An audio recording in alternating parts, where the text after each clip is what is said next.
I love talking about this stuff. It's to me the most important thing. If I want to keep doing what I'm doing for the next 50 years, this is how I'm going to do it. I hope you do, because I like big goals and I am chasing after you. So it's I started late, so you got a big jump on me. Small habits, big changes. Let's dive in. JLD is our guest today. It is John Lee Dumas. He's the founder and host of an award-winning podcast called Entrepreneurs on Fire. I have been involved and a member of Fire Nation, and also just a supporter in the wings of him for about the last decade. Now, JLD has turned Entrepreneurs on Fire into a media empire that generates over 1 million listens every month and 7 figures of net annual revenue 8 years in a row. These are big numbers. This guy's into tracking. His first traditional book was published, The Common Path to Uncommon Success. It's a modern day version of Think and Grow Rich with a revolutionary 17-step roadmap to financial freedom and fulfillment. Check it out. I don't have the hard copy, but I did listen to it. I have listened to it on Audible, so it's available in both, as well as the journals that he's created. A couple of them are still for sale. They're available. I have a number of them. They are fantastic for really keeping you accountable, but pushing you towards a goal at a nice clip of a pace. So definitely check out the show notes. JLD has been very kind with his time, and I just look forward to the discussion because we're going to dig a little bit into his personal life, which is very rarely heard, and hear a little bit about how he's created healthy habits, how he sustains those healthy habits, and 10 years into a podcast that literally is more prolific, there are greater numbers in his podcast than anyone else who's doing podcasting. So this guy has discipline. He has created a system that works for him. So John and his partner, Kate, they are the fuel, the passion, the fire behind Entrepreneurs on Fire. And they churn out, really, it's mind-boggling how much they do. And in order to do that, I attest that you have to have not only the professional discipline to pull it off, but the personal discipline. And John has that in spades. Without further ado, JLD is joining us today. Let's hear a little bit more about how he keeps his stable table. So you've been a real inspiration to me. Actually, I've been following you since you launched, just a couple months after you launched. It's been over a decade now.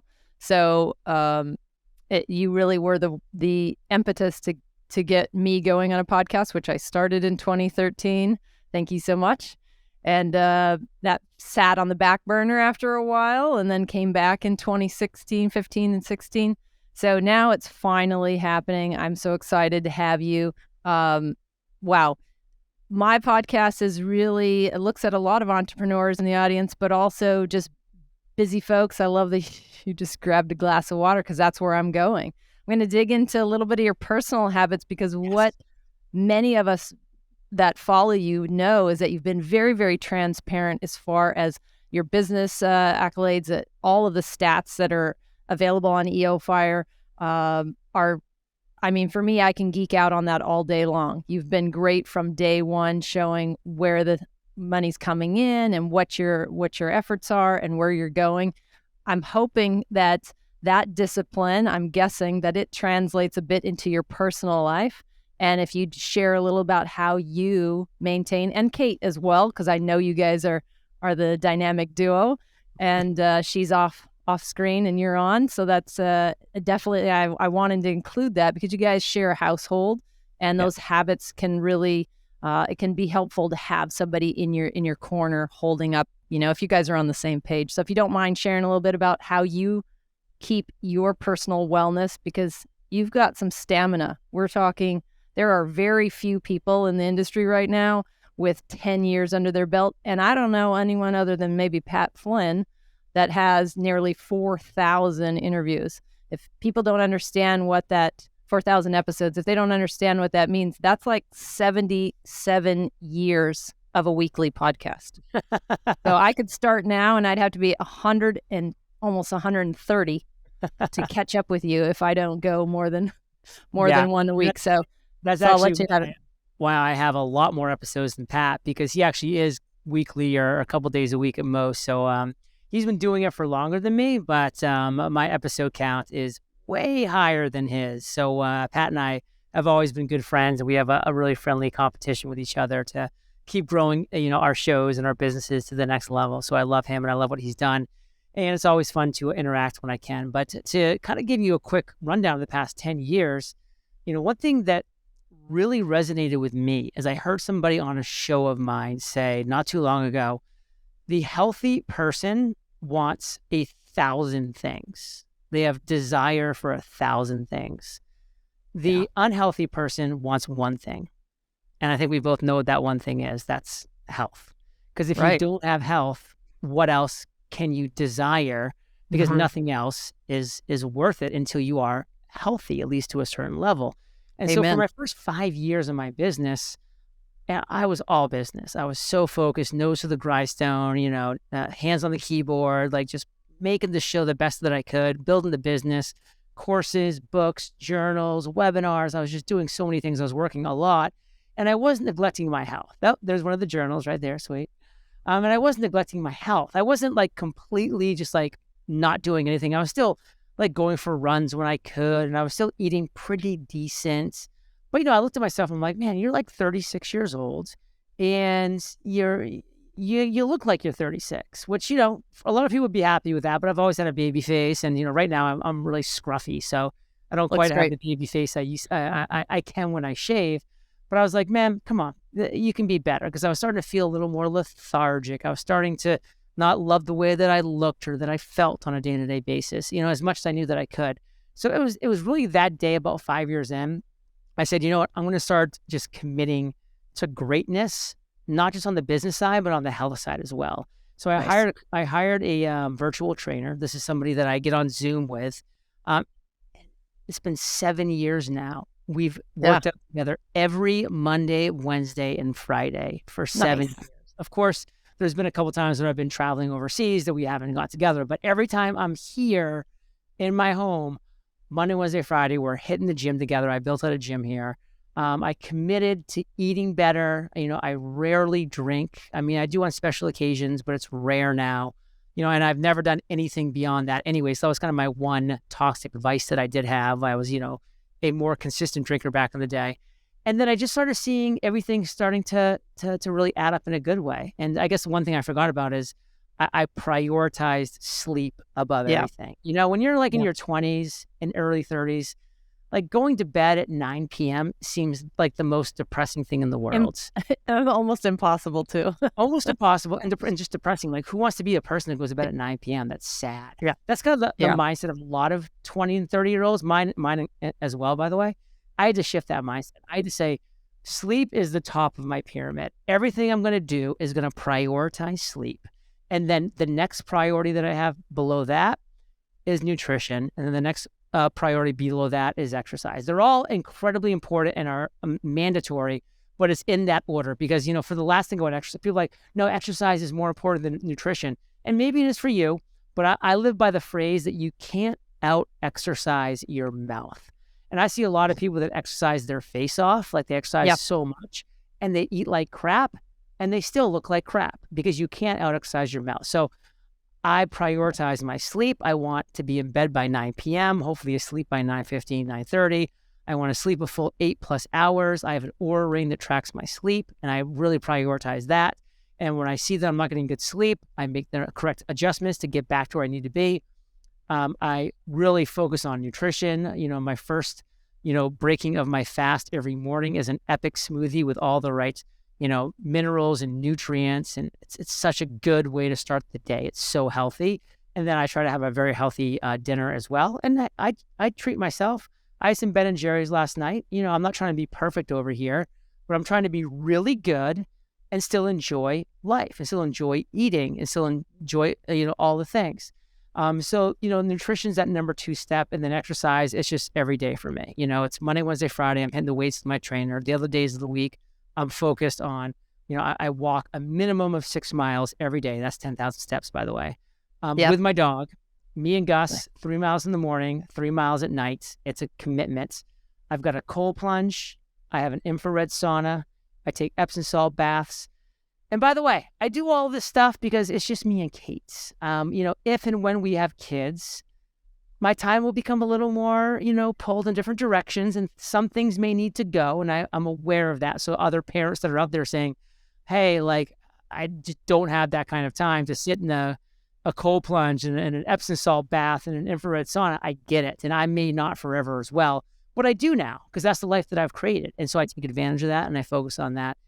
And right now at 43 years old, I'm as healthy as I've ever been. I'm not gonna say I'm healthier. Like, I've had some great years in the past, but I'm truly as healthy as I've ever been. And it's because of what I just shared. I am, you're preaching to the choir over here, because we're actually on very similar paths. We have a little bit of a background that's the same, with a PB stomping ground. The discipline, I think maybe you got in the military, transferred over. Maybe you had it beforehand. Yeah, there you go. Hurt. Did not hurt. That's right, as a veteran. But all of those things are, I agree with everything you've said. You're 8, 9, 10 years into your journey, maybe 5 solid years, but since you've hired a trainer, it's been almost a decade. If you could go back to kind of when you were just starting that, just quickly say, for somebody coming on right now, they're not going to jump into their wellness journey where we're at. I've been on it for 30 years. You've been going on it for a long time. What was kind of the first, maybe a tip that you can give to someone in each of those categories? Like, how did you get going drinking water? I noticed you're great on your hydration, and it's nice to be in a warmer climate like San Diego or Puerto Rico, because you get hot, but we don't have always a thirst reflex, right? So how'd you get going on that, or how do you track it maybe? I know you're big on tracking because of the business, and also I have several of these. These are great. They keep you going, pushing towards that next milestone. How do you track, you and Kate, your household of like hydration? Obviously you got a trainer to keep you accountable for exercise, but how do you meal prep? And maybe one tip about going to bed at night. I know we're short on time, but you're an expert. Yeah. So for hydration, listen, I mean, 80+% of our body is water. I mean, we need to just recognize that fact. When you recognize that, you're like, why am I going to be drinking soda? Or why am I going to be, putting like crap fluids in my body, like alcohol? Like, what's my body going to do with that? Like, your body needs water to survive. I drink, I love coffee. I love tea. I drink both of those things as well. Obviously, mostly water. I'm a big Four Sigmatic person, so I drink mushroom coffee every morning. I really like that. Nice. Like, the lion's mane is lion's in there, mane for the mushroom side of things. But for me, it's like, listen, if there's something within arm's reach, and I get into the habit of drinking, and as long as I keep that within arm's reach, I'm habitually reaching for that every few minutes, every 5 minutes. And when I don't, something goes off like, hey, your habit is to drink something and you haven't done that. So I get ping, ping, ping. Then it's just like, oh yeah. And then I drink. So it's like, you have to lay down the railroad tracks in your mind habitually to make it happen. And then it becomes a reality. And like, it's right, really that, just like you've done with the Freedom Journal, like you've laid down the tracks. And so you understand what it takes to accomplish a meaningful goal in 100 days now, and you're on multiple of those, so you know what that looks like. And so for me, it was number one, understanding the importance of hydration and of water and of what that means for my body. Okay, now it's so obvious how important it is. How do I make it a habit? And the habit is just have something next to me, and then for a couple weeks, having an alarm go off every 10 minutes that said drink water. And then I did that for 2 weeks, and it wasn't something I had to do for the rest of my life, because after 2 weeks, the railroad tracks were laid down. The habit was there. They made it happen. And then let's jump to sleep real quick, and then we can end however it ends. Yeah, sleep is where I was going. Yeah. People tell me all the time, John, I'm just a night owl. I'm just not a morning person. I say to them, listen, wake up for 14 days in a row at 5 a.m. And then on day 15, tell me if you're still a night owl. And the answer will be no. You'll be so looking forward to bed at 8:30, 9:30 p.m. that you will be crawling into bed with a smile on your face like I do every night, a book I'm looking forward to read just a couple pages of before I pass out. And then I'm up in the morning, at 5:30, at 6 a.m. Like I'm waking up with the sun, I'm waking up naturally, and then I'm going for my walk right away. So when it comes to sleep, again, it's back to just like same with hydration.